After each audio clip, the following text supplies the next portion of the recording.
Hello, everyone, and welcome back to the podcast. I'm your host, Joe Two in Love. Here's the AEW Rampage review for January 14th, 2022. Solid show and episode for tonight. We had Adam Cole and Trent Barreta, a solid opener, as well as we had the tag titles on the line between Jurassic Express and Dark Order.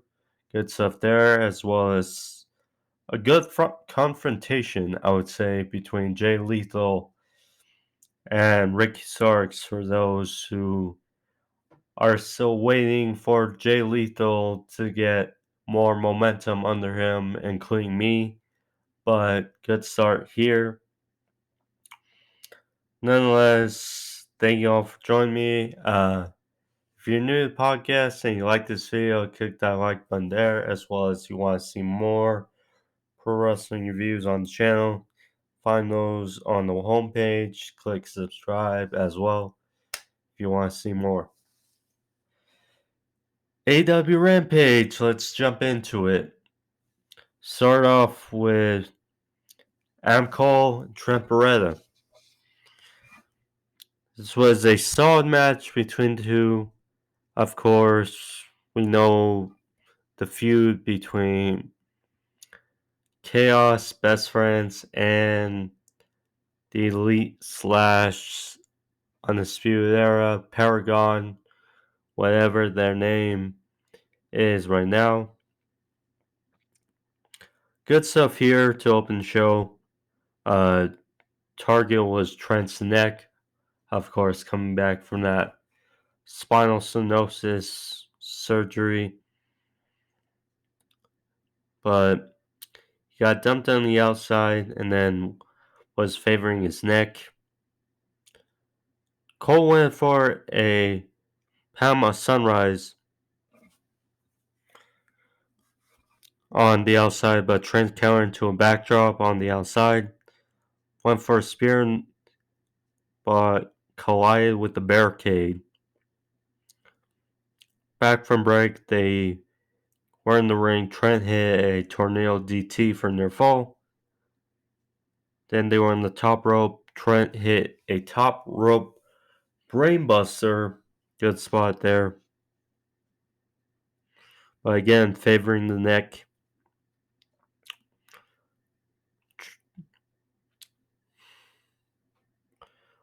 Got a pile driver on the apron. Again, good spot there. But Cole countered with a destroyer of his own.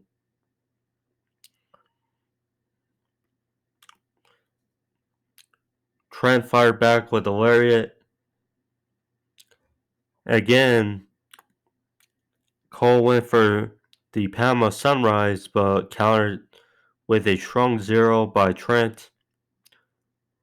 And then went for a pin, but Cole got his foot on the bottom rope.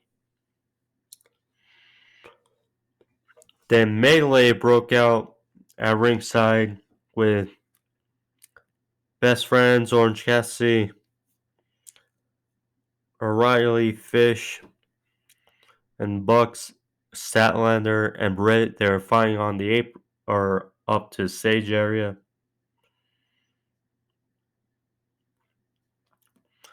Finally, behind the referee's back, Cole hit the low blow, a Panama Sunrise, followed up with the boom. For the win, Adam Cole gets the victory over Trent Barreta. And we look forward to Wednesday, the mixed tag between Adam Cole and his baby, Dr. Britt Baker DMD versus Orange Cassidy and Chris Statlander. Should be a fun test there.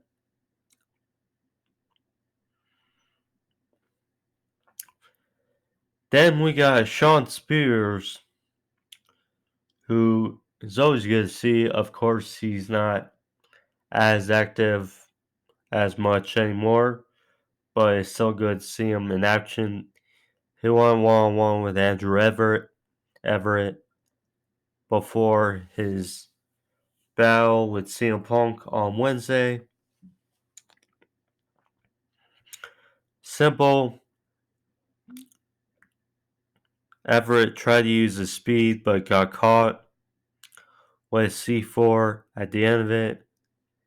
Spears with a nonchalant pin,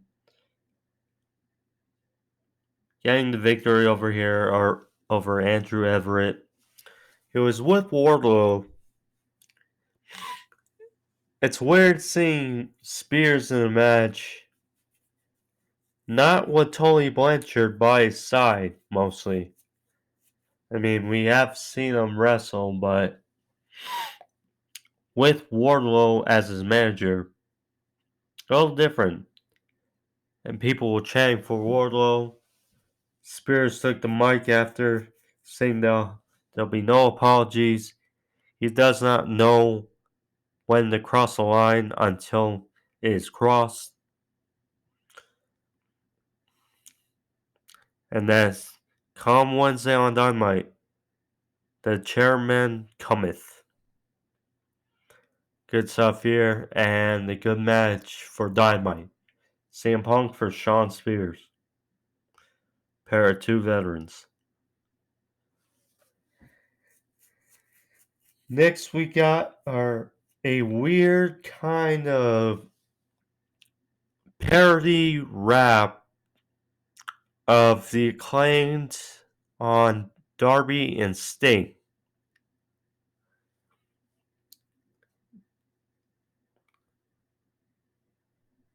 Bowens, he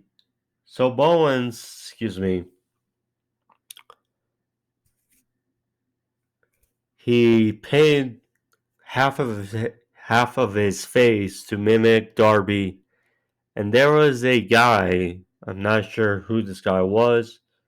He was dressed more like a Kiss cosplayer than Sting, but so and so.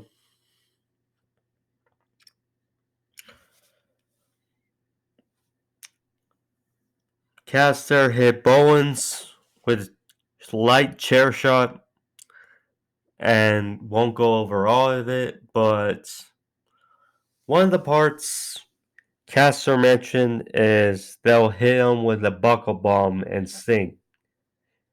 And that was a nice little link there because, of course, if you remember, that was the spot kind of that ended Sting's career in WWE. Short run there in 2015, which caused him to then retire again for another few years before joining AEW. But yeah, nice little jabs, I would say, here. So we got a 6-women's match or trios match of the women.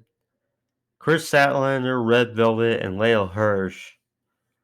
Because, of course, they're ongoing this feud kind of between Chris Statlander and Leyla Hirsch. First, Nyla Rose, Penelope Ford, and the Bunny. I tell you, I saw that great street fight between the Bunny, Penelope Ford, Anna Jay, and Ty Conti. And to now see this back in Melee, it's just like, I commemorate them for that street fight, but back here, this felt like all over the place, Salander got the hot tag. She was cleaning house, went for the spider crab submission hold on Penelope Ford, but Vicky on the outside causes distraction. And then Bunny got the advantage, but Hirsch got tagged back in, and ultimately the Bunny rolled up Hirsch for the win. Heels get the victory, and again, this dissension between Hirsch and Chris Statlander escalates.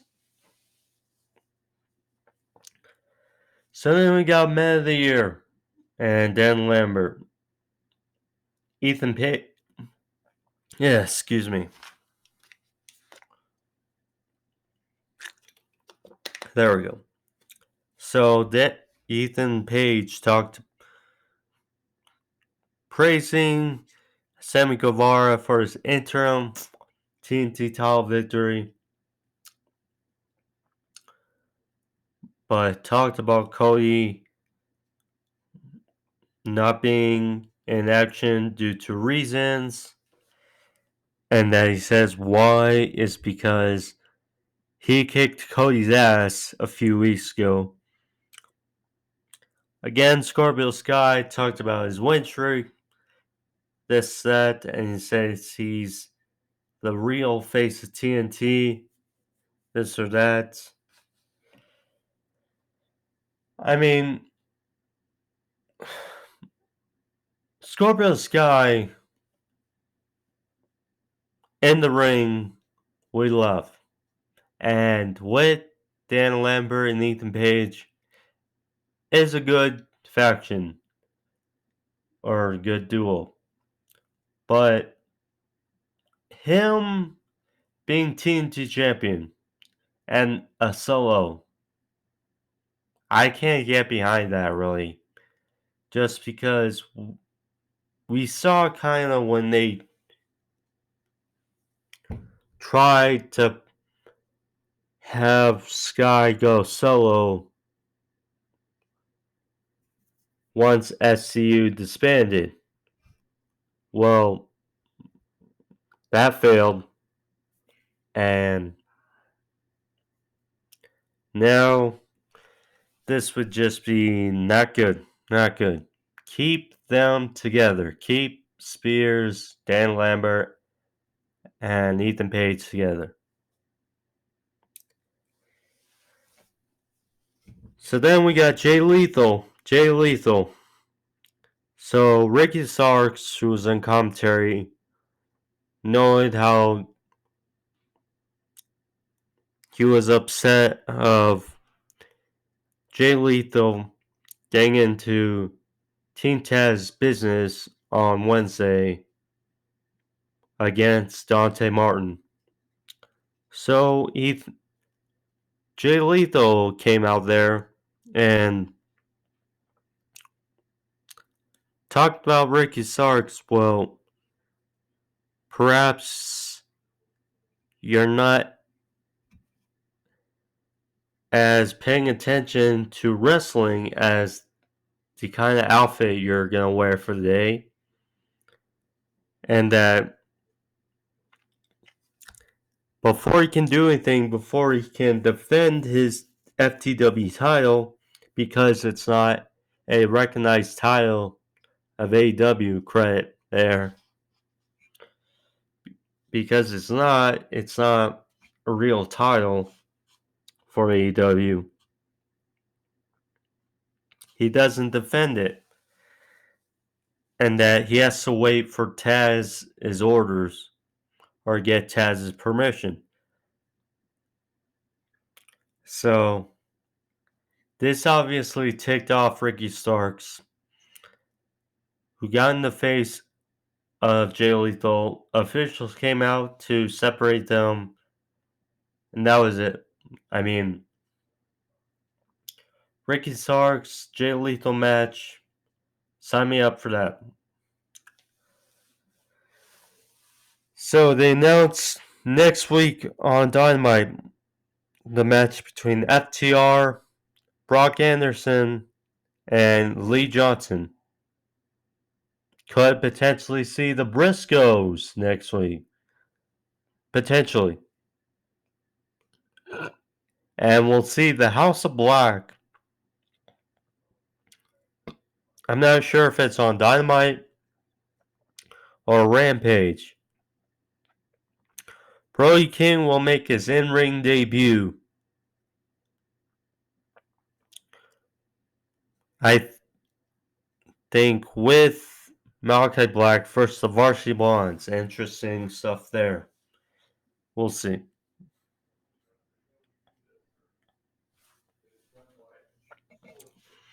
So we get the main event of the evening.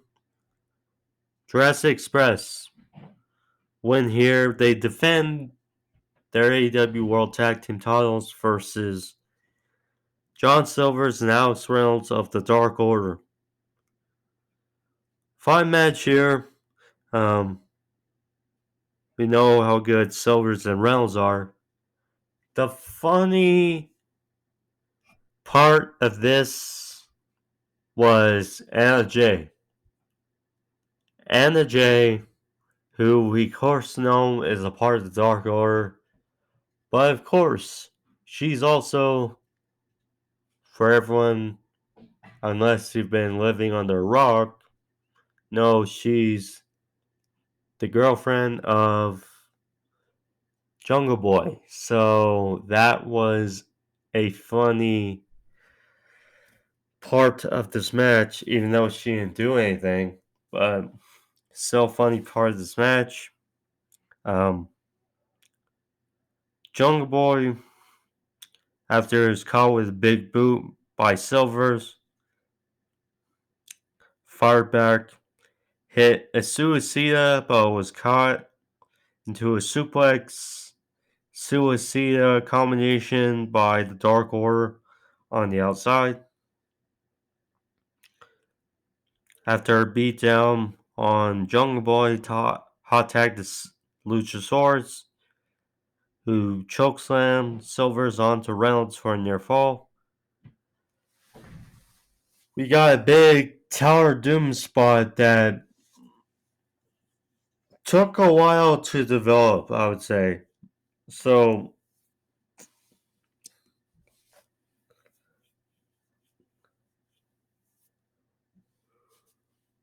excuse me.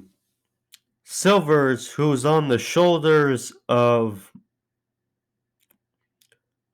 Luchasaurus, about to be powerbombed, and Jungle Boy and Alex Reynolds were on the top rope, about to go for a superplex, but Hungy went for a German suplex, ultimately fell to a Tower of Doom spot, all members down.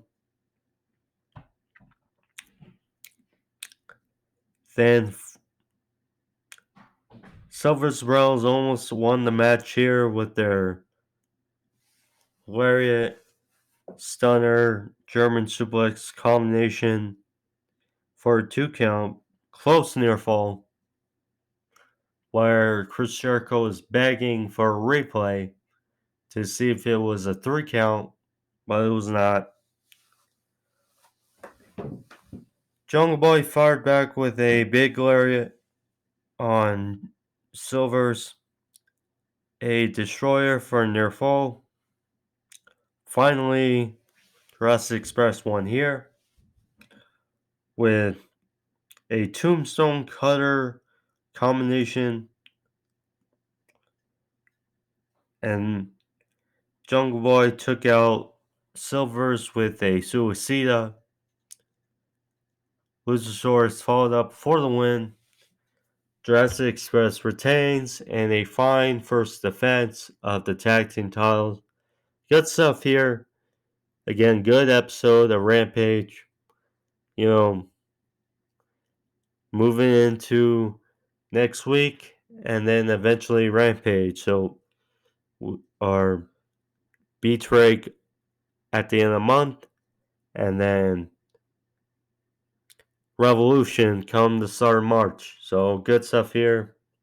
We got a loaded episode of Dynamite come next week. So look forward to that. But thank you all for joining me here. Good episode here. But yeah, on the podcast, I'll be back, of course, Thursday next week for Dynamite, and then next Saturday for Rampage review as well. But thank you all. Be safe. Hope everyone has a good back to school special. whom you are, but nonetheless, thank you all. Be safe. Peace.